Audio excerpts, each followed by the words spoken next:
Okay, 10 seconds on that. And these are some examples of areas, if you can't think of one, very specific. How many times during the next week? For how long during the next week? Okay, who wants to give an example with permission of the person who shared it that will share what you heard because you held the space for the other to do that? So give me an example of what someone shared. That commitment to holding space. Um, the person that shared with me shared that she's going to do something for herself this week. She held a healthy boundary because someone requested of her time at the very last minute after she already had her own self care plan. Normally, she would cancel on herself and hold space for that individual, but this time she said me first. Whoop, whoop. Whoop, whoop. Sometimes necessary. Who else? Where did you hear a strong example? She told me that she wanted to sleep early, and that's something that she struggled with because her job demanded her to work late since she works night shifts. And she said next week she's gonna try to sleep early at least 3 times a week. What time was early for her? 10 o'clock at night. By 10 o'clock, all right? By 10 o'clock, at least 3 nights next week. Powerful. Who else? One more good example that you got? Someone holding space. Um, she mentioned that she's busy taking care of everything else, business that she needs to. Driving here, she was like, I need to hire an assistant. So she's taking initiative. Okay, going to take initiative and make some moves on that. I saw a hand go up over here. Give that one a hand too. I am going to create more balance because everything's about work. And so I will be leaving at a certain time this week so that I have more time for myself. Yes. And lock that time in. And you'll notice one of the things that I asked Gloria was who will help to make you do that? Help ensure you do it. Because when you have somebody on your team that cares enough to say, let's go, it's 4:45, you're not out the building yet, then that helps to encourage it. All right? So one of the things we're going to practice, I have with me a student intern from Liberty University, and she is going to help us with a grounding technique for when we are all over the place. You probably know it, but she's going to help you practice when you can't get up from that desk, when you can't get to the tub. There are some things that you can do right where you are. Come on, Giselle. Be kind to her.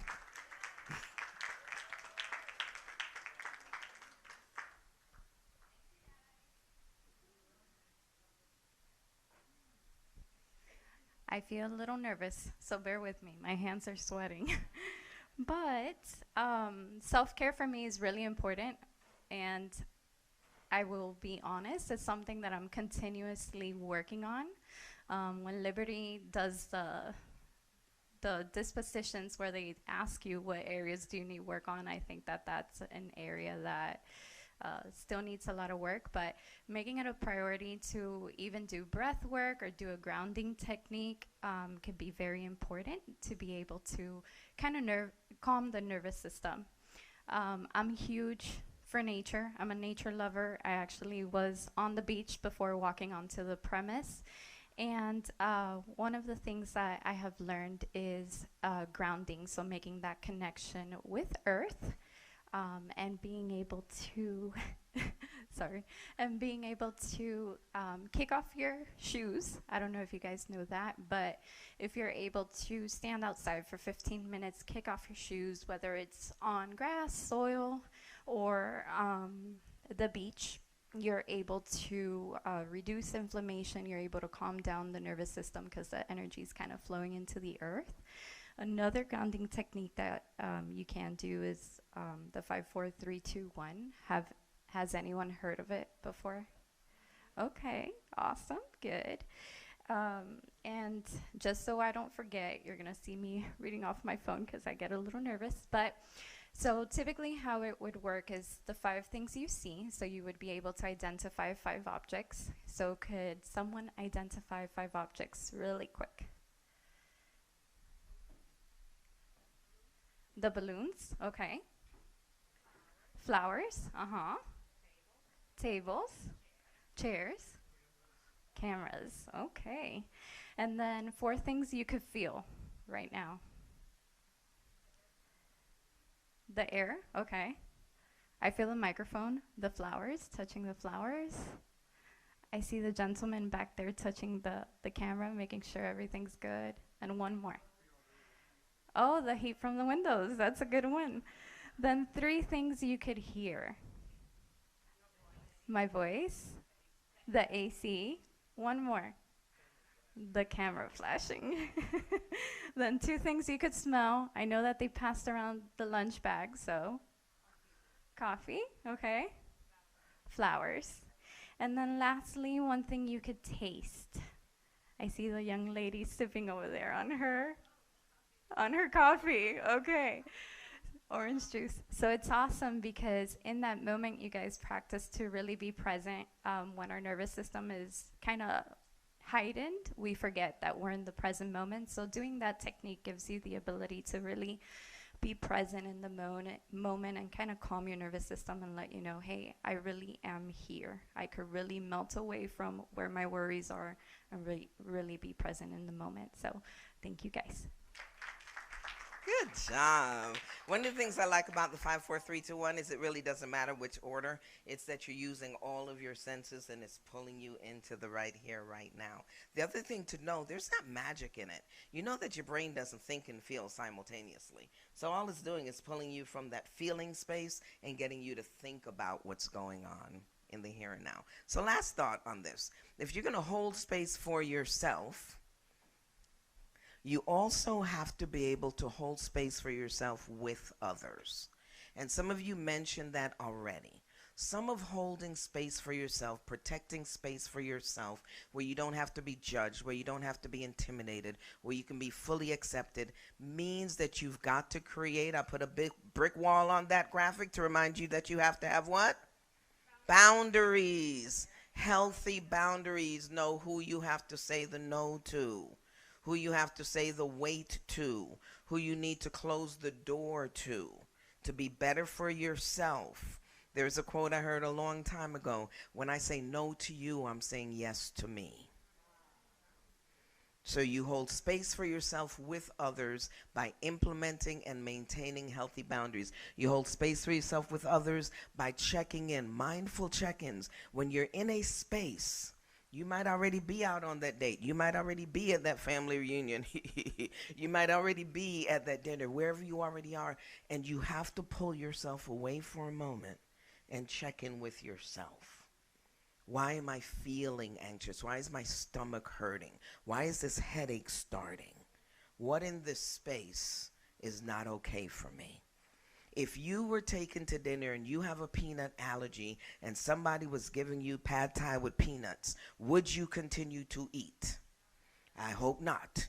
You would excuse yourself from that meal and perhaps the whole dinner if that person knows you have peanut allergies and fed you anyway. We've got to check in with what's going on inside of ourselves when we're in the presence of others. Holding space for yourself with others, scheduling your rest and play and work. Where are your limits? Where do you stop? Where does the other begin? A newborn baby immediately after birth and for a short time after doesn't even know that that baby is disconnected from the parent because they spent a lot of time in here. How do we schedule time to check out from others, to be with ourselves? It has to be scheduled. And finally, who are our support networks? Remember, I asked you, who will help you become your better and best self? If the people around you aren't helping you be better, then they are not helping you. And it's time for reevaluation. If you are always the smartest, strongest, most helpful person in your circle, you need to expand your circle. But if you're also always the weakest, most vulnerable, victimized person in your circle, you need to expand your circle. So take care of yourselves. Hold space. You are worth it. You deserve it. Go be well. Oh, we can do better than that. Come on. That was so powerful. Thank you, Miss Wyatt. All right. And right now, for the sake of time, we're moving forward with a panel on human trafficking awareness and prevention.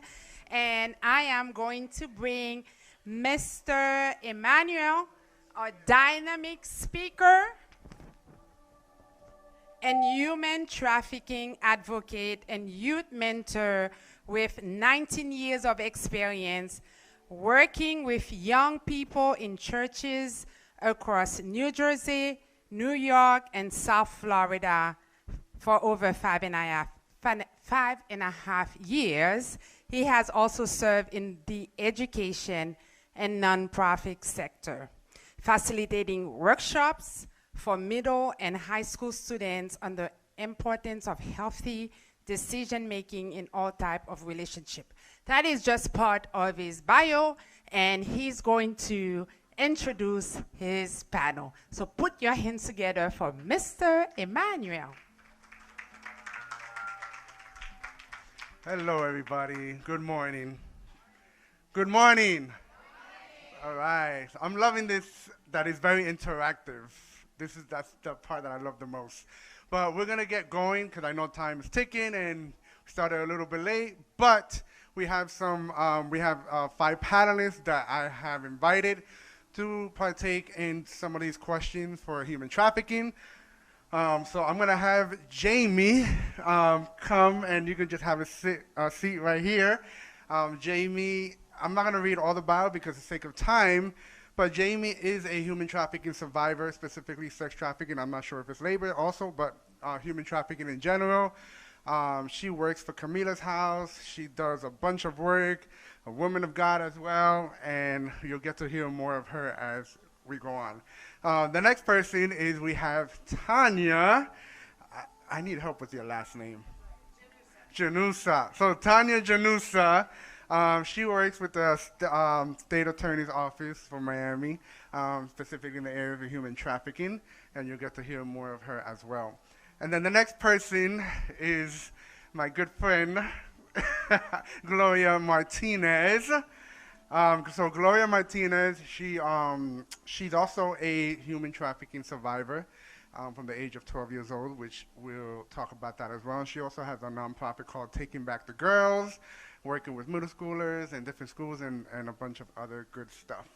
The next person, we have another Tanya, Tanya Andre. So Tanya it's come from the Mavuno Project, her own nonprofit based in, it's based in Broward or is it Miami-Dade?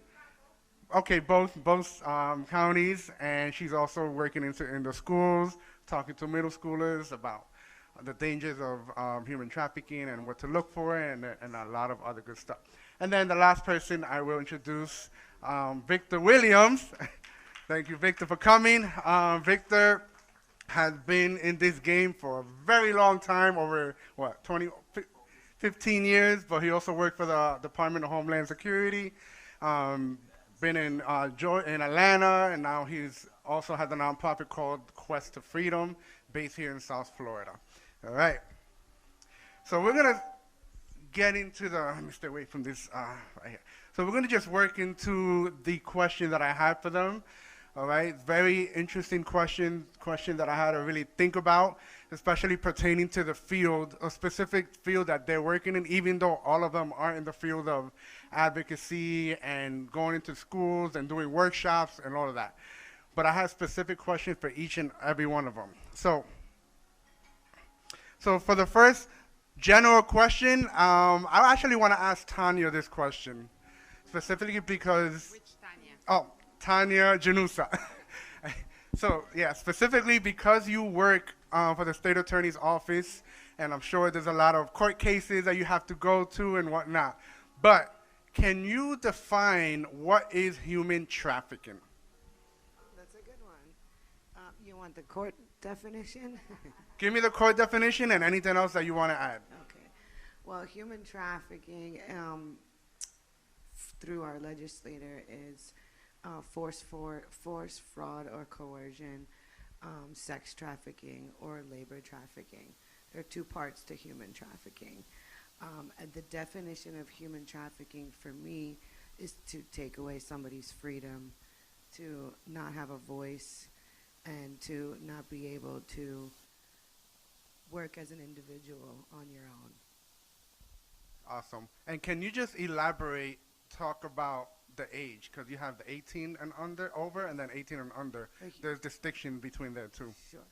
Human trafficking does not discriminate between any age. Anybody can be a trafficked victim, any race, any sex, any age. But yes, there are child exploitation cases that we work on, which would be under the age of 18, and adult sexual trafficking cases that we work on. Awesome, thank you. So we're gonna work our way from starting with Victor with my two main questions, and then I'll go on with the next. So go ahead, you could touch on that too. Yeah, I just want to say, and what Tanya was saying, like I like to just break it down to just simple things. To have a human trafficking case, you got to have one of the three elements that Tanya just mentioned: force, fraud, or coercion. You got to have one of those elements. But going to Emmanuel's question to that, those elements only apply to adults.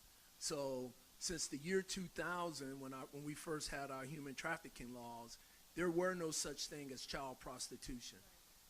They've always been a victim, but because of culture and trying to catch up with this, it took the state of Florida 16 years to finally pass a law that says no more arresting kids under the age of 18 for prostitution.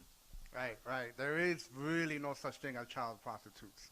They can't, even if they consent, quote unquote, they're minors, so there is no such thing. So my first question for you, Victor. So you've served over 3 decades in law enforcement and led the South Florida Human Trafficking Task Force.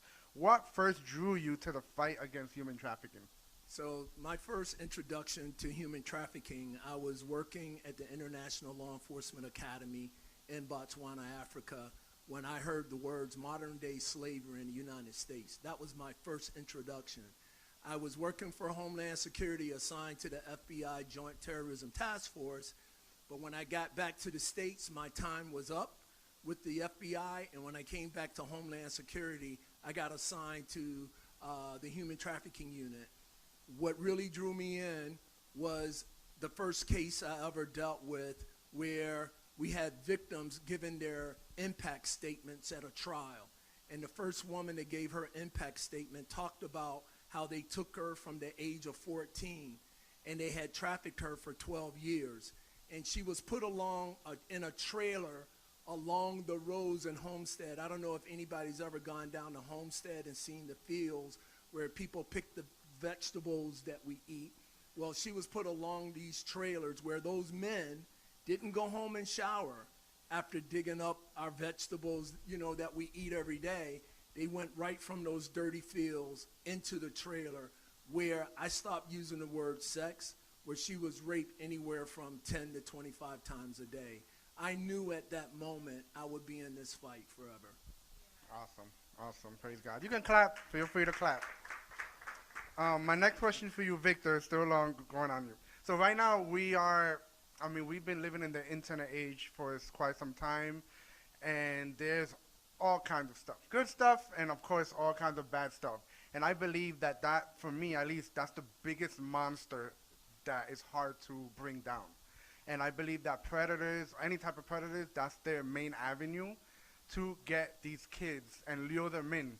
Because I like to say, how, anybody seen the movie Taken?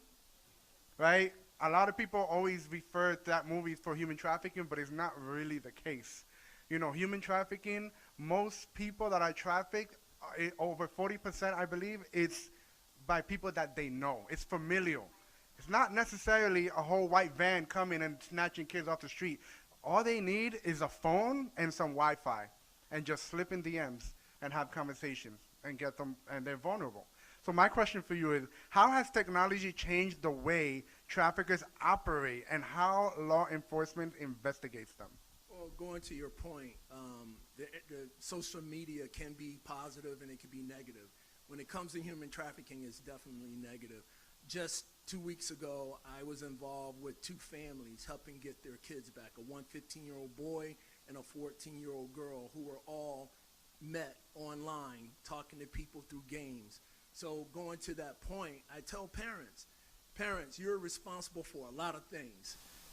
And I'm going to give you a list. First of all, you're responsible for creating an environment with your child that they can come speak to you about anything. If your child can't come talk to you, feel safe to come tell you things, that has more to do with you.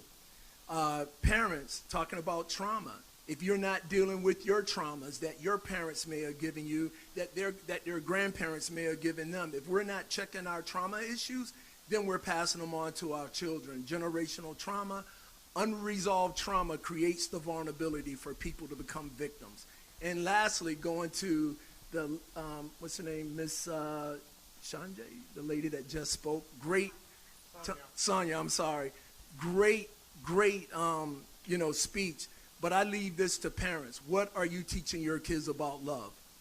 Because and I say that self-love is the answer to all the world's problems. Because if I can resolve my problems, if I can really deal with my issues, then I can have grace for other people's issues. But if I'm so distracted by all the outside noise of work, children, self-care, what I don't have, what I want, if I'm so distracted by all those things, I'm really not checking in with myself, then we end up, creating these unsafe environments for our children. So you own the phone.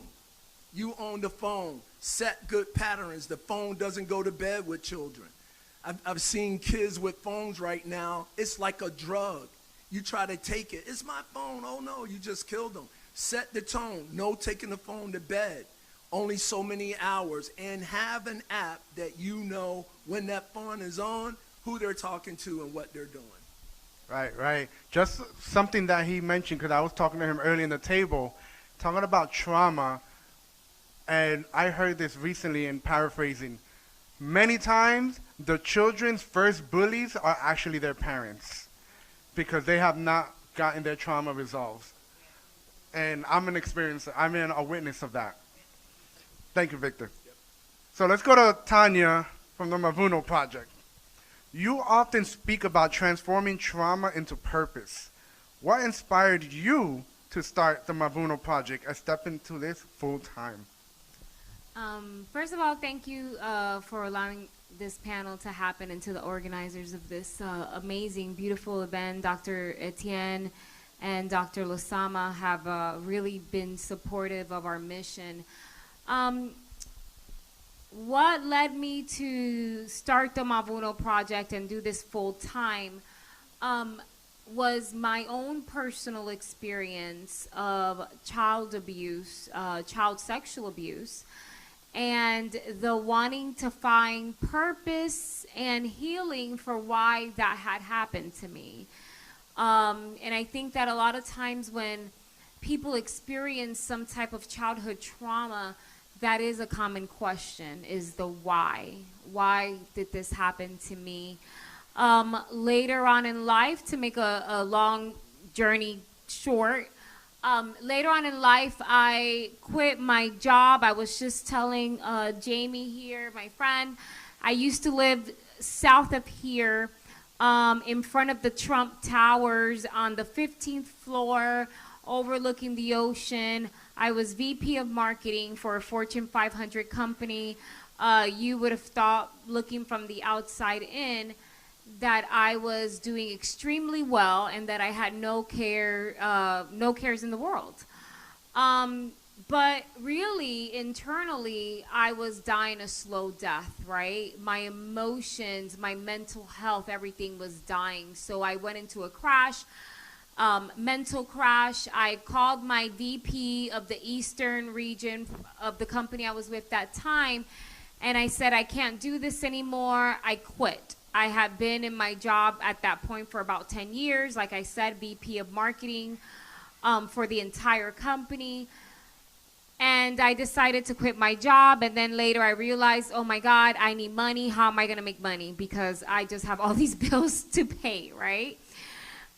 So I started selling jewelry in a parking lot of a local strip club right not too far from here in Miami.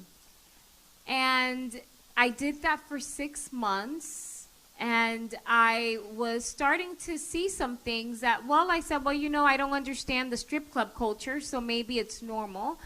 6 months after I keep selling jewelry outside in the parking lot to make money, the owner of the strip club comes out.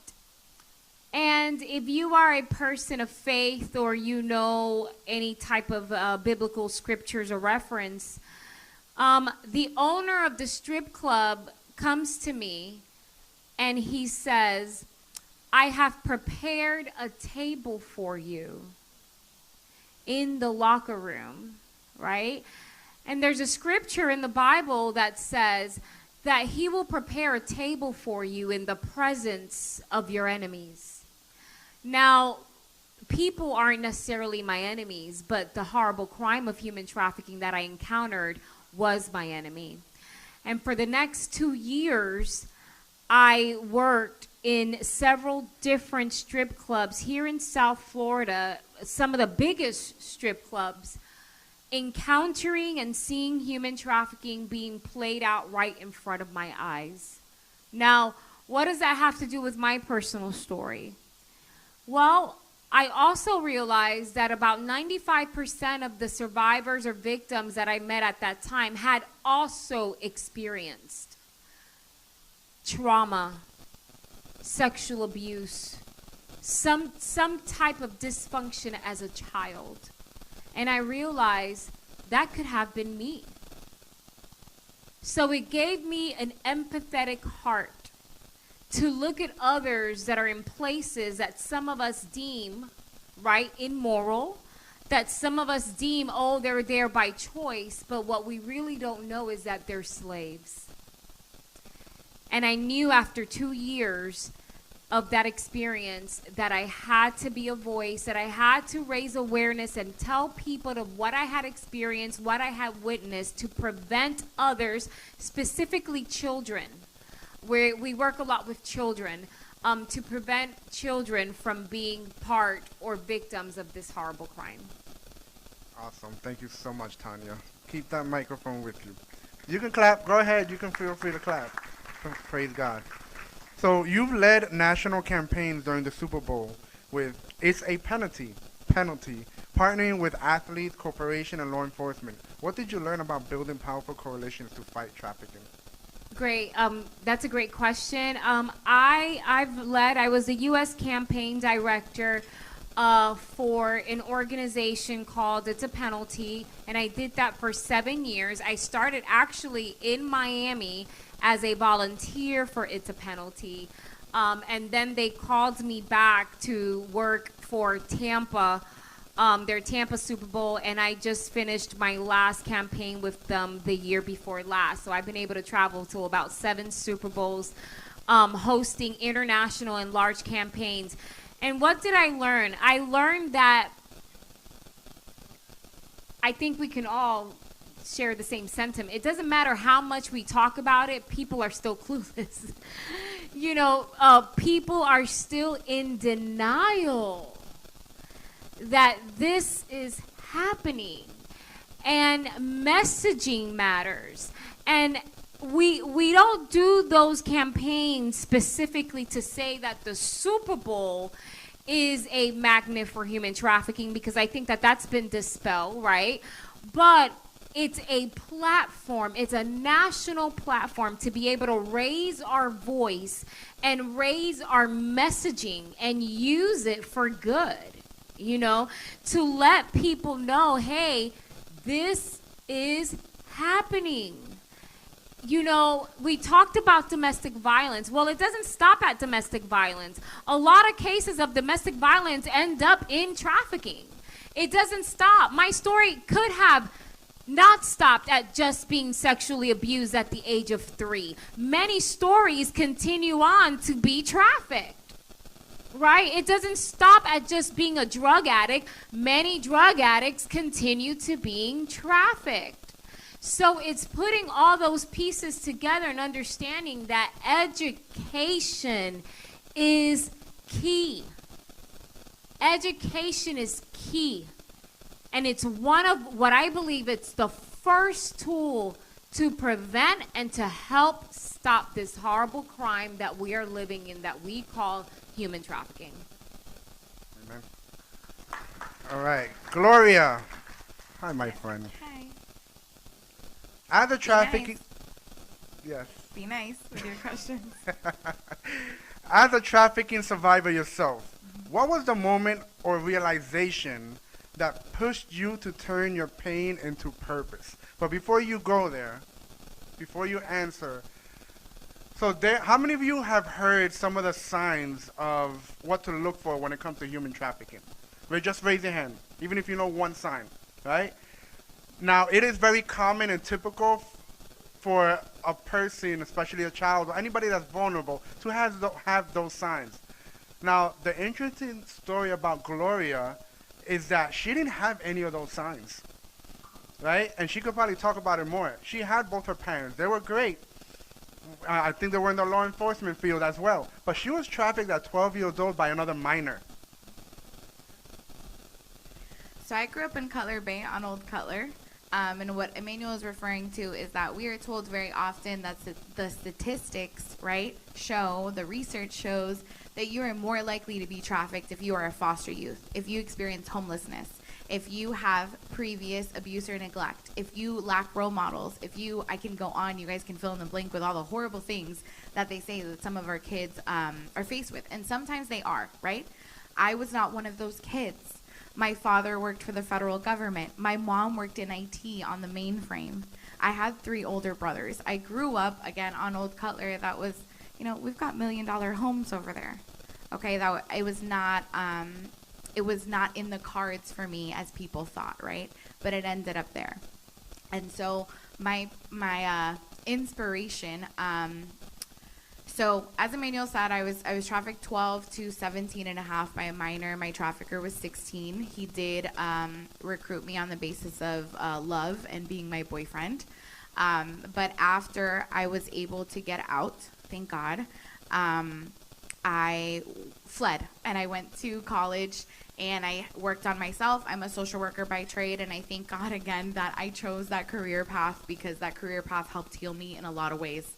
Right? We have to do a lot of self-awareness and a lot of evaluation and a lot of processing as a social worker. You can't pour in from an empty cup, right? And so I really had to do a lot of that. So thankfully that was the case. When I came back to Miami to think I could face this head on, right? Florida was making moves. They were finally putting in laws that needed to be in place. People were finally having even minor discussions about them.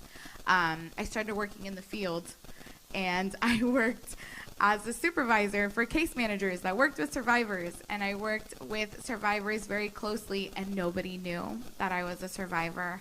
And it wasn't until I got pregnant with a little girl, because God's funny, that it really hit me, and I needed to do something because my daughter was not going to end up in my shoes.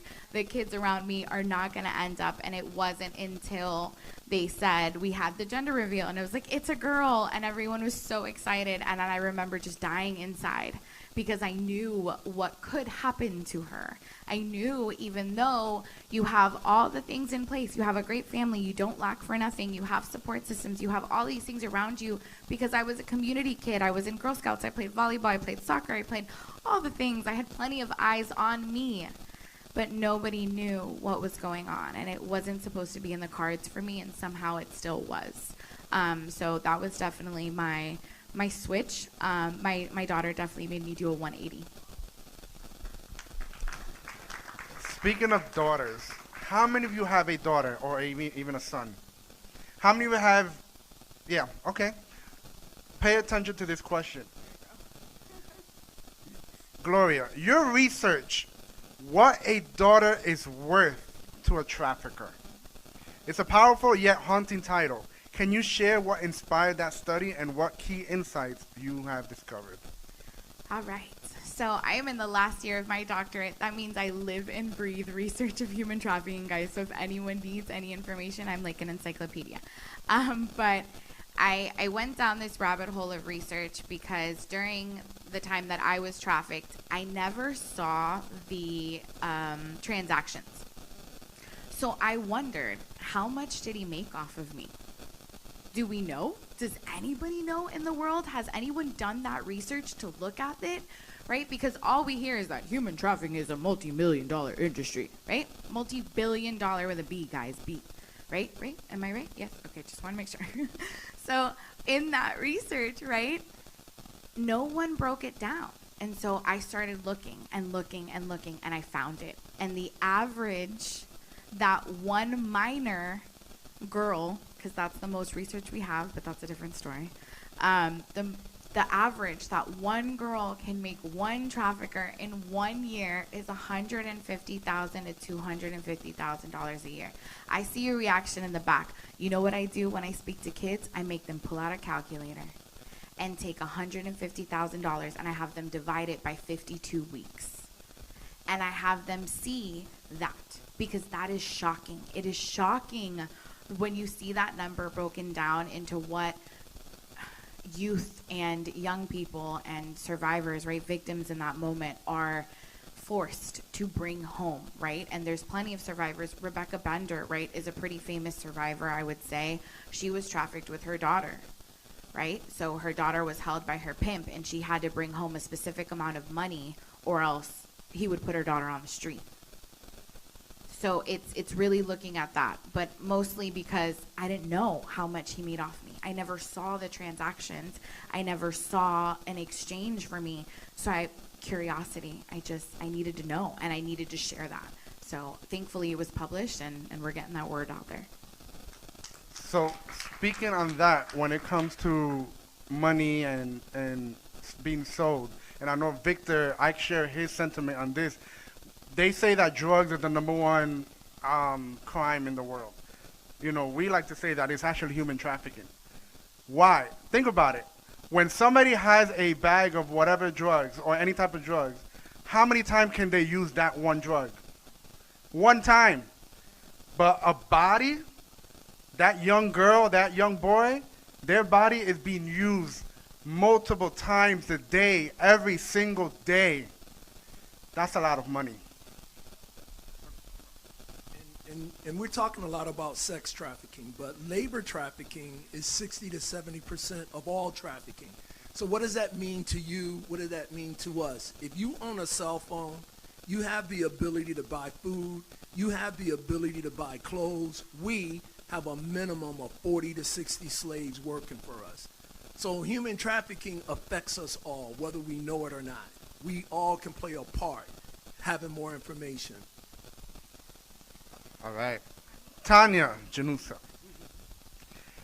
you've worked nearly a decade as a victim advocate within the state's attorney human trafficking unit. What first inspired you to dedicate your career to this cause? It started in my early 20s. I was an advocate for a nonprofit organization called Mothers Against Drunk Driving, if you all know it. I was the first paid advocate under the VOCA grant, which is the Victim of Crimes Act. This was all volunteer work during this time, a few years ago, right? So it was, I burned out. I was young. I was in my 20s. I worked with a lot of DUI manslaughter victims, next of kin, permanent injury victims from drunk drivers. And I left to go back to New York and pursue another career in hospitality. And I came back to Miami to visit some friends, after college years. And this was around the time Uber first started. So Uber was not really a thing, when I was younger, in my 20s. So I called an Uber for the first time in Miami to go and visit some girlfriends for dinner. And in the car, and it doesn't dawn on you when you're first using this app that yes, your name is there, your picture's there, right? So my first time using Uber, I'm talking to the girlfriend I'm going to meet. You know, we're small talking. What are we gonna eat? What are you wearing? And the driver says, Tanya, is that you? And I'm like obviously taken back. And it turned out to be a gentleman who was here from South America working as a taxi driver about 5 years prior to that, who lost his leg in a drunk driving accident. And I was his advocate through criminal justice procedures and civil court hearings. And he recognized my voice. And to know that he was still pursuing his career as a driver, he had a prosthetic leg, that he didn't stop. You know, it didn't stop him. His injury didn't stop him. And at the end of the ride, you know, he got out and I saw, and it was a nice car. He had a nice SUV. He was doing well for himself. He hugged me and he cried a little and he said, you know, I'm still doing this because you walked with me and you were with me through the career. So it was that moment that I went back to criminal justice and continued my path in advocacy. So, Awesome, yes. awesome. Thank you. This next question, I'm curious for myself. It's a loaded question. What are some of the biggest emotional or practical challenges survivors face when engaging with the legal system, and how do you balance offering empathy and support while also helping survivors navigate difficult realities like testifying in court or reliving trauma? Yes, that is a very loaded question. For the public eye, what we don't really see is when you hear on TV, you know, this trafficker only got 10 years or 15 years, and people want to know, well, why not so long? Why not a life sentence? And what you have to realize on the back end of things is that we're working hand in hand with the survivor through the entire criminal justice process, through the path of them trusting us, through the path of their finding their own identity, through the path of realizing that they may have to face this trafficker in court.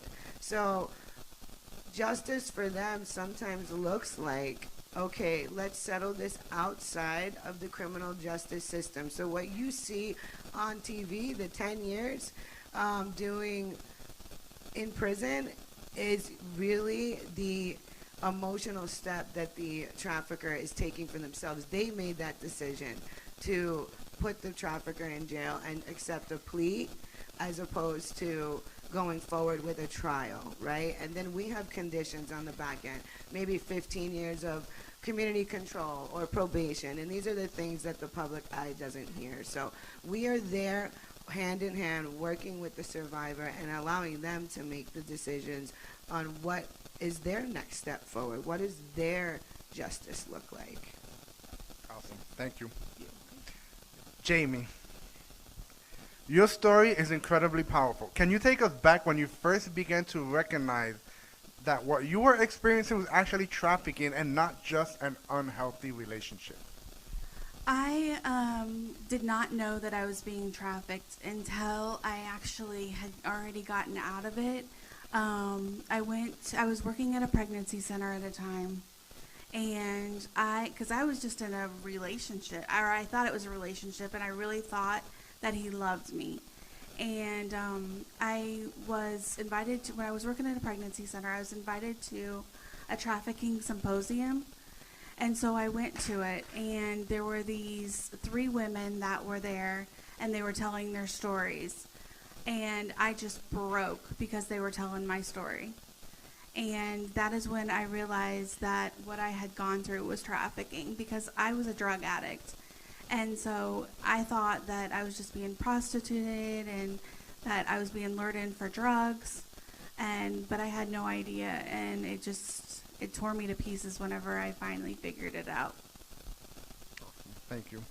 What are some of the most common emotional or psychological barriers survivors face when entering recovery programs? Trust is the biggest one, I think.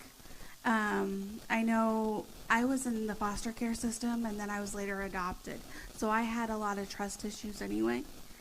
And so, especially with my family, So whenever I became trafficked, and this was the boyfriend, this went on for 8 years for me. So, there was a lot of times where I tried to get out, but he would find me. And the trauma bonding was so intense that I could not get out. And that's why it went on for 8 years. It's just like with domestic violence. The survivor continues to go back and back and back with them. And it was the same with me. I didn't know any other way out. And he was such a big part, or I thought that he was such a big part of who I was.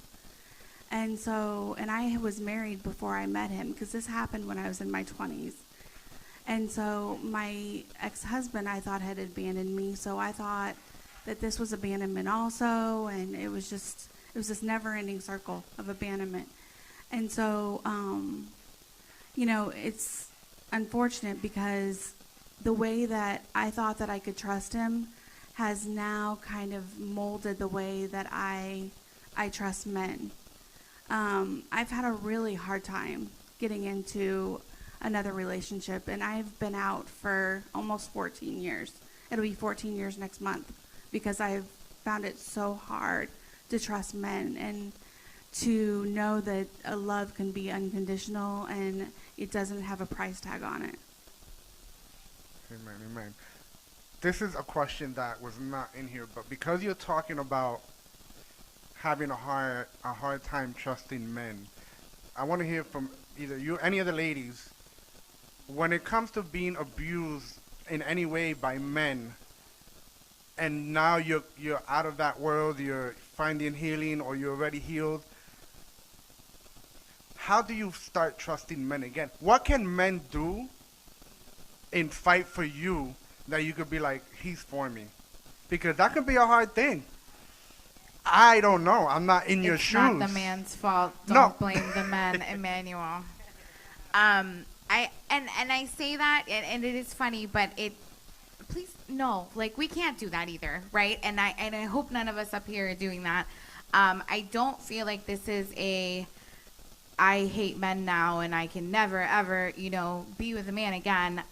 It takes a lot to heal, right? And I think that's what Jamie's saying, is that it's years of healing. It's hard work. It's all of the things. But like for me, like I really had to just, okay, God, you send him to me when you send him to me. And let me tell you how he knocked on my door, right? And it's a fairy tale for me. And I know that doesn't happen for everyone, but I don't want men to feel that way, because there are men in this field like you and Victor, right?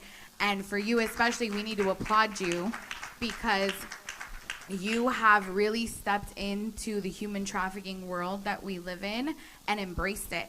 And you advocate for women and men, and you educate boys, and you go a step deeper to like how they can advocate and stand alongside us. And I don't ever want you to feel like we're ever blaming your gender, because I don't feel like we need to go that far. And they can definitely stand alongside us. Along those same lines, I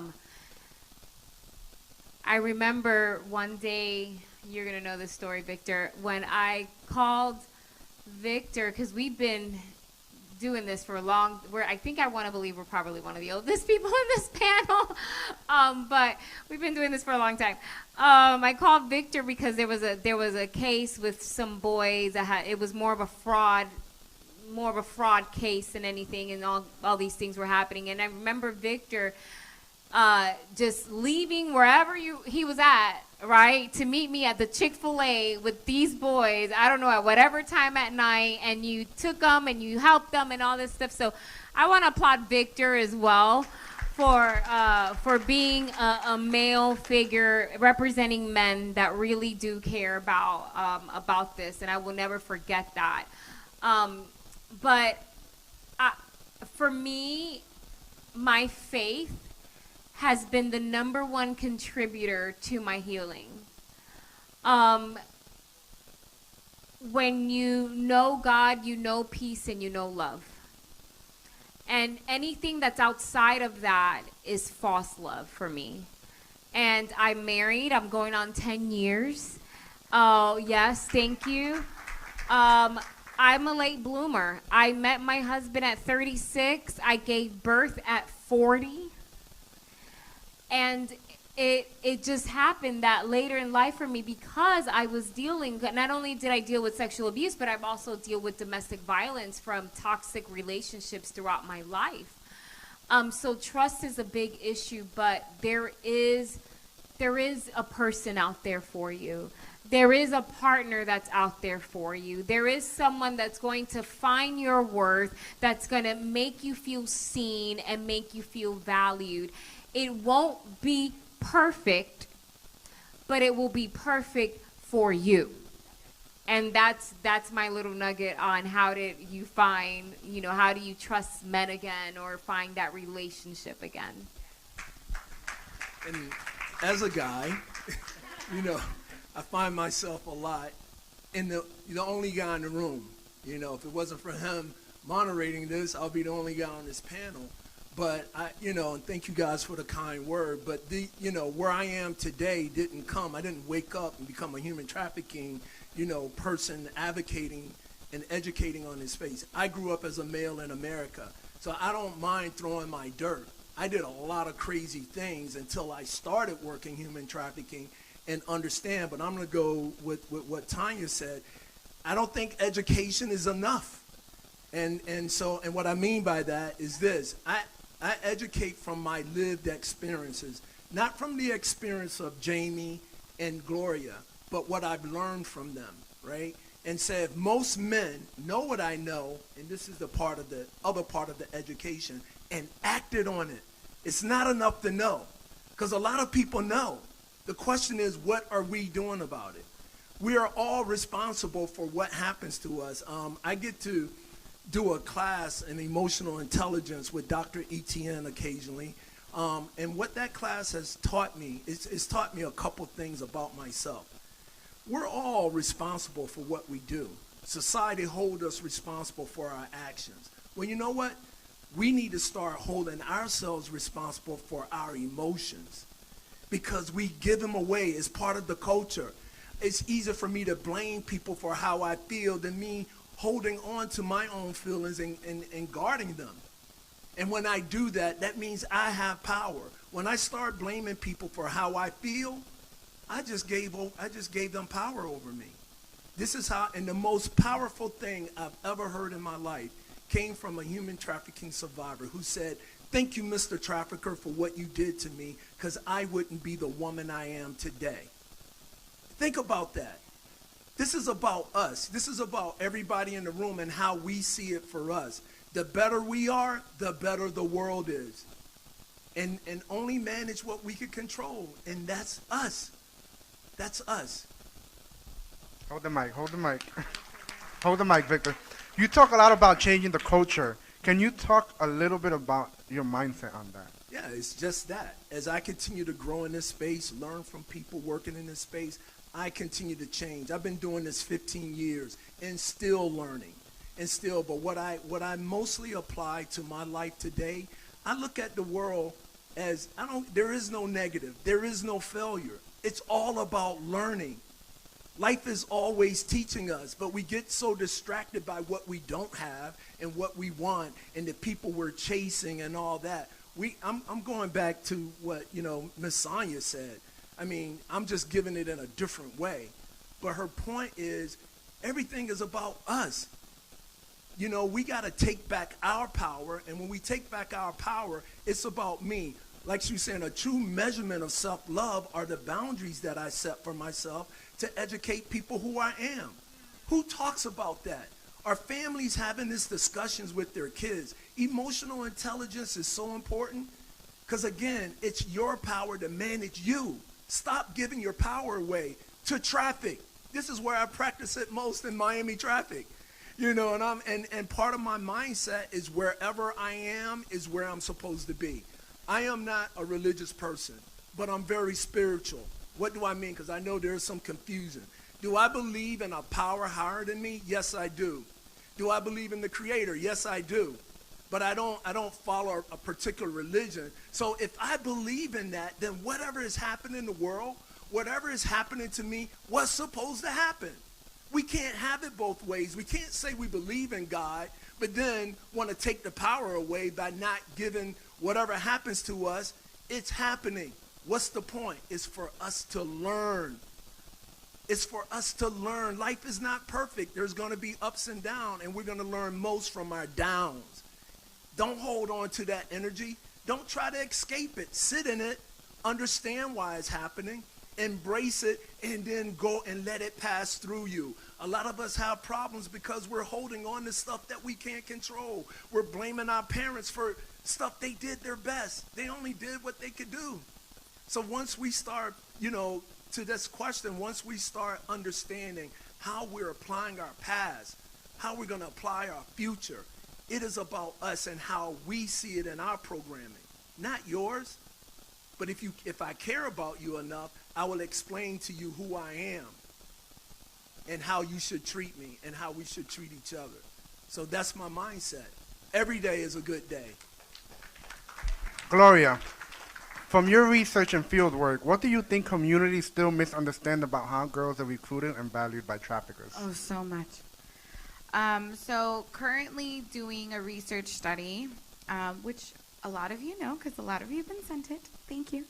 And in that research study, I really thought that it was just for the people in the field working alongside human trafficking survivors or have been a victim or any of those things, right? And then I saw the answers. And I saw that people that I feel like should be educated in the types of pimps we have and the way in which young people are recruited was not the case when it's not me talking to them and they have the freely, they are able to answer however they feel. And so I know now for a fact, after seeing 60 surveys come in, that we definitely need to do way more on education. On some topics that I feel like in my presentations, I go just a little faster in now because I've done it so many times. I'm now knowing that I need to slow back down and I really need to educate. Along with what we've all set up here, right? Like social media wasn't a thing when I was trafficked. I know that if it was, he would have taken me so much further because all he could take me was word of mouth, right? And so I know that it's simple to say there's two ways to be recruited, in person and online, right? You know that in person means that we're having a conversation, right? We are having conversation face to face. Do you know how many avenues are online? Right? Like that's the scary monster. That's the scary monster is that I can say, so-and-so found 21 apps, right, that they're using and all the dating apps and social media. And so Instagram and Snapchat and Discord and, oh my God, everything, right? Basically everything that's in your phone. As long as they can get online and do a chat, that's an avenue. And so that really needs to be a huge part of education. And you know that I'm all about prevention, but I agree with Tanya. We need to educate even more just to start looking at prevention. And maybe that's why we're all trying to figure out why no one's working on prevention. And then once we get here, we're like, oh, it's because we still need to educate. Gotcha. Let me go back and I'll be right back, right? Like give me a minute and we'll start up again. But yeah, education is key. I just want to chime in with that. So I shared not too long ago at another event that someone asked me what was my biggest hurdle. And the biggest hurdle, going to your point of prevention, is changing people's mindset from being reactive to being proactive, right? We don't want to look at people before the fact. We want to look at them after the fact. We want to make them feel seen after they've been abused, after they've been through a domestic violence case, after they've been strung out on drugs and they're homeless on the street, right? After a mom doesn't have enough money and now she has to have her kids in a hotel because of the lack of affordable housing, after the fact. When we talk about that we are a culture of people that want to love people, true love happens before the fact. Because if we love people, we don't want them to go through any of those things, right? So that's where it needs to start. It needs to be in a shift of a mindset that says, you know what? I want to prevent. I want to love people so much that I don't ever want them to ever think, to have to do, to have to go through, to have to, work anywhere, have to go to any corner, to have to get online, right? Because there's a reason why our kids are online 24/7, because they're trying to find who they are. They're trying to find identity. So if we love our kids, give them something to stay off the phone to prevent them from being on a tablet or on the phone, to getting on social media. That is love. Let's change our mindset, and let's change the culture to being a pre-active culture and not a proactive and not reactive. Amen. And I love that, because when we talk about mindset, I remember early in my career what mindset meant to me.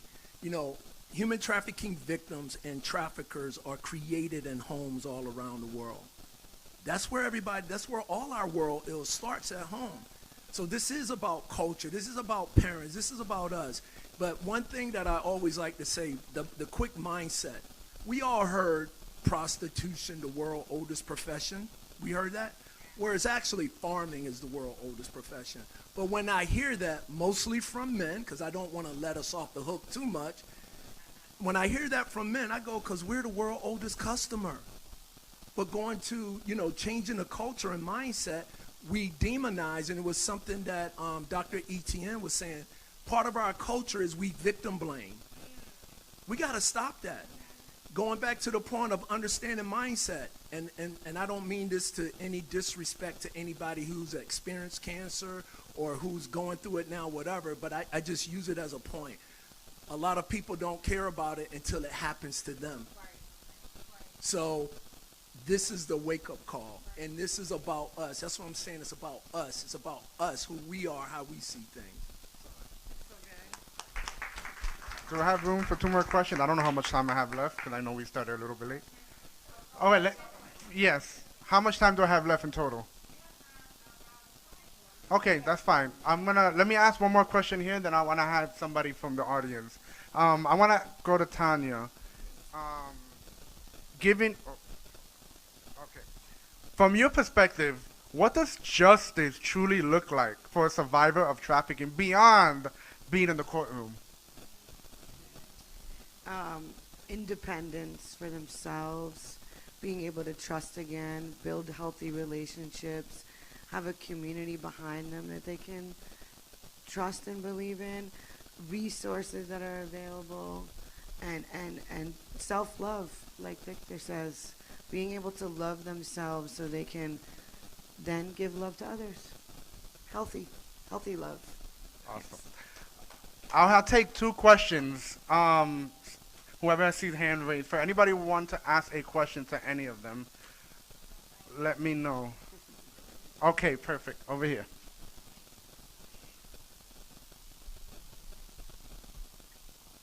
Hello, hi. I don't know how to put my questions together, but we talked about preventative care, right? That's very important. I'm in a healthcare, 24. I'm not a doctor, but I'm a community educator, then all of that. But during that time, they do educate us. If you go to seminars, conference like that, talk about sex trafficking. But I don't see it trained enough to those that's helping those doctors to be able to identify, or do they even ask those questions and really dig in? Like yourself, you don't have all that common trait. No, you can say it. I don't look like I would be. It's okay. No. Based on your story, none of you guys do. Yeah. But based on your story, like they have us to identify the one that don't speak, don't have a phone.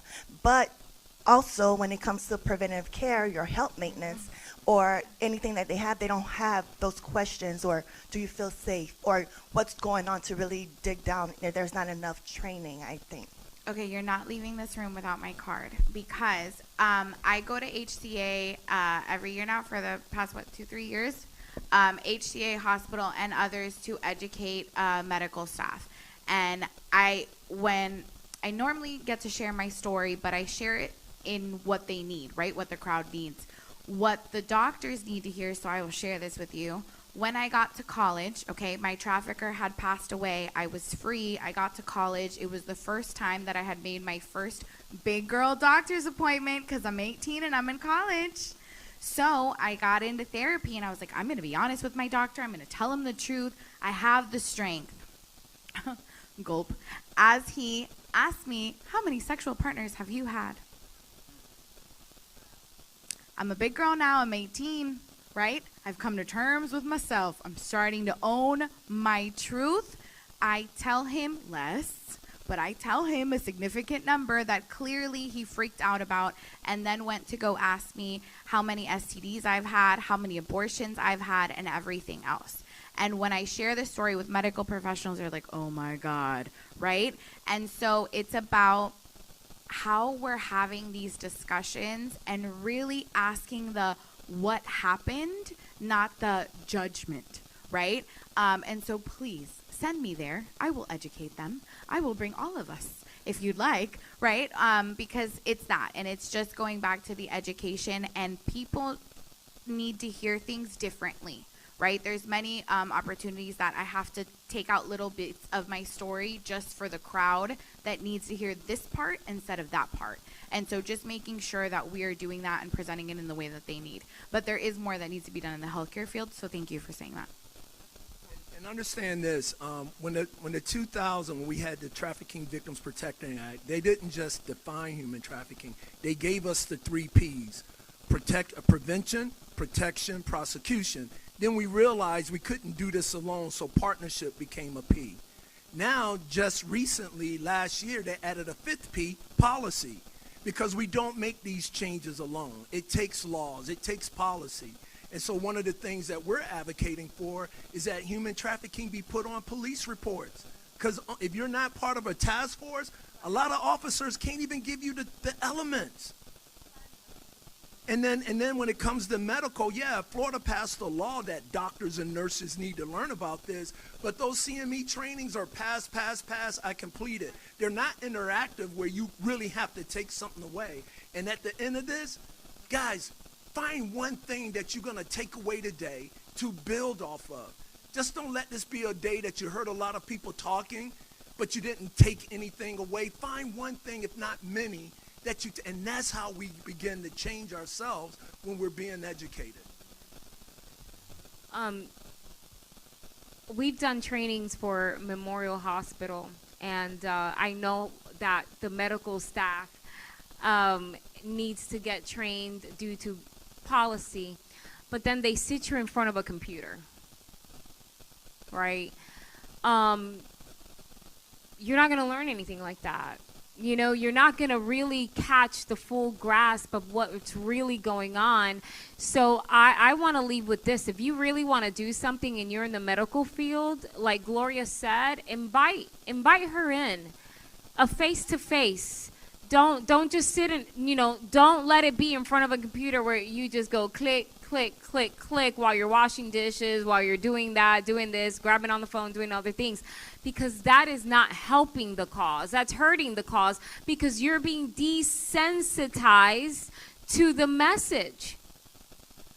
So that's not helping, it's actually hurting. So if anyone is in the professional field, medical field, invite someone that's up here to do those trainings because that will be helpful. If there's a different experience when you see someone live that's lived through it or has lived experience like we have than when you're sitting in front of a computer. Really quick, one thing you can take away that I've learned by asking the survivors that I work with, what is something that they've noticed when they're telling somebody about their story. I've had 5 abortions. I've had 10 STDs. I've had X amount of sex partners. We don't realize what our face does. So you have to work on your facial expressions as well, because you may not be saying anything with your words, but your face can be judging no matter how empathetic you want to be and how helpful you're going to be. Your face says it all. So we have to practice that as well, facial expression. That is so true. I was Baker Acted twice, and the doctors sent me on my way.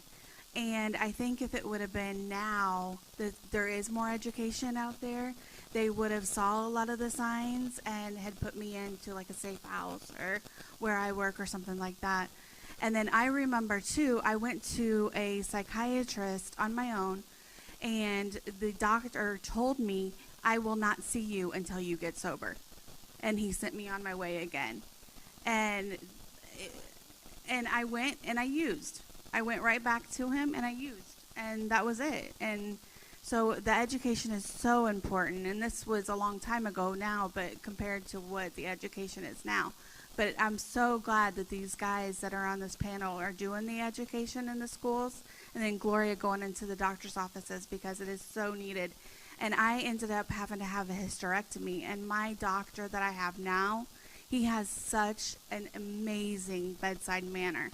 He knows my story. He knows that I ended up having to have abortions whenever I was being trafficked, and he will just sit there and talk with me if I'm having like a bad day, and he won't force to examine me or anything because he has had the education. Last question over here in the back. I apologize if it's a silly question, but talking about body language, when someone is opening up and is communicating how many partners they've had or if they have any CDs, what would be the best way to show support? What can we say? Because sometimes you're just shocked. You don't know if to say sorry, to give them a hug, What would be the best way of showing support? Because sometimes I don't think that we are ready to receive that information, and we do want to support them. So what do you suggest from your experiences?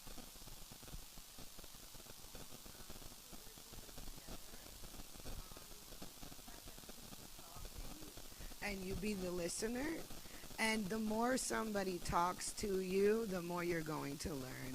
So be a good listener, I would say that. Absolutely. I do therapy now with sex trafficking survivors every day at Camilla's house. And sometimes they just want a hug. And you kind of have to give it to them. And it's hard as a therapist, keeping those boundaries. But with being a survivor myself, I give the hug. I know I'm not probably supposed to, but I do.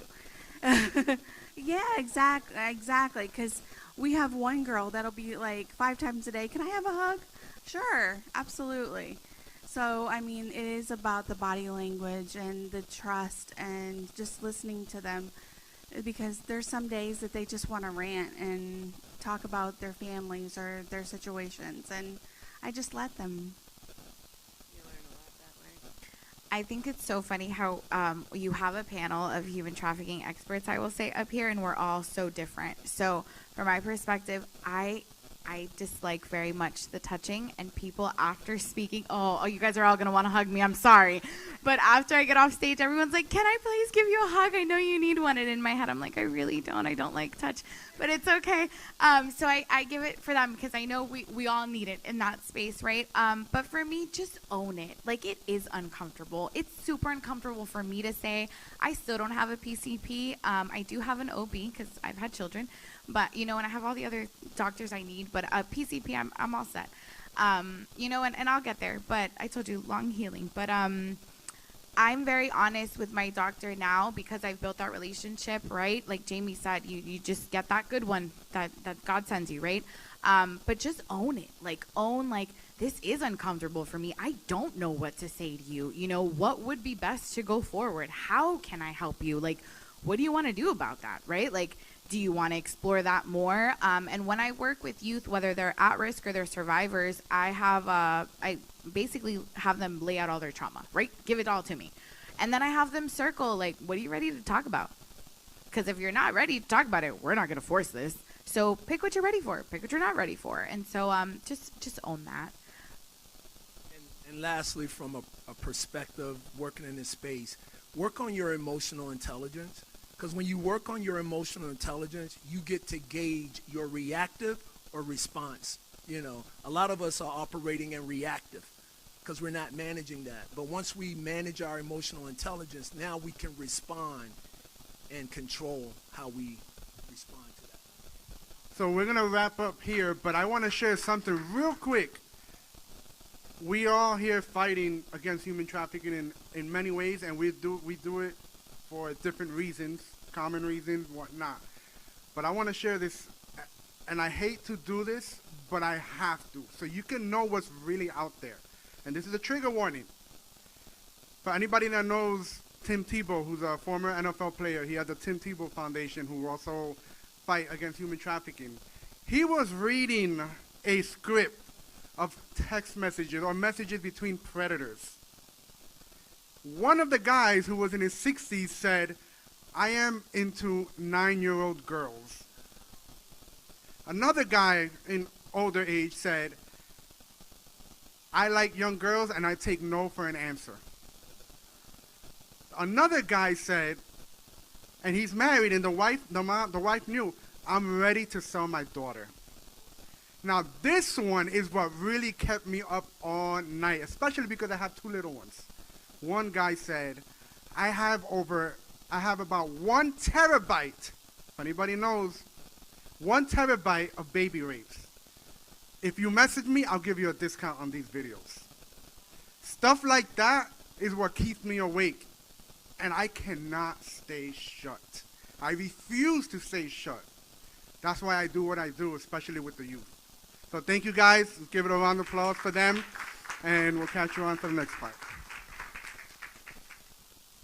Thank you, Emmanuel. Please give them a big round of applause. We learned so much this morning. Now we step into the afternoon. It's about 12:15, 19. So we're a little bit behind schedule, and they're setting up for lunch. But we have with us the chairwoman of MJD, Madame Rose Coriolan, and she's going to come up and say a few words, all right? So we all know her as the operation manager for 1580 AM, yes? Give her a big round of applause for me. Oh my God. I wasn't expecting to speak, but sometimes they put you on the spot. You have to do something. Good afternoon, all of you, and thank you a lot for being here and in helping us celebrating 10 years. I remember the day that Emanuela, come to the office and then sitting talking to me. And she said, "I don't know what to do. I want to help people, but I have no idea what to do." I said, "What are you good in?" That's when she started pulling diplomas and everything. I said, "Well, you got it right there. It's right there." And then she told me every time I pass to 125th Street, I saw a place I need to do a center. I said, "There you go. You're starting your things yourself." And we said, "Let's sit down together. Let's do research. Let's put everything together for you to start." My God, I never knew that I was creating a monster. And she's doing that so well. And sometimes I'm just sitting watching her with my mouth open, because I don't have time to catch on with her, especially old age these days. So thank you very much. Thank you for the sponsors. Thank you for your guys' support, for being here. Learn about so many information that's all over the world. And then thank you for the people who's bringing the information, because we need that in the community. So we say thank you to all of you. And welcome, welcome. 10 years is just the beginning, because she's already planning 25. So get ready. We are on the bandwagon. Let's go, people. Thank you very much. There you go. All right, she's a natural. All right, guys.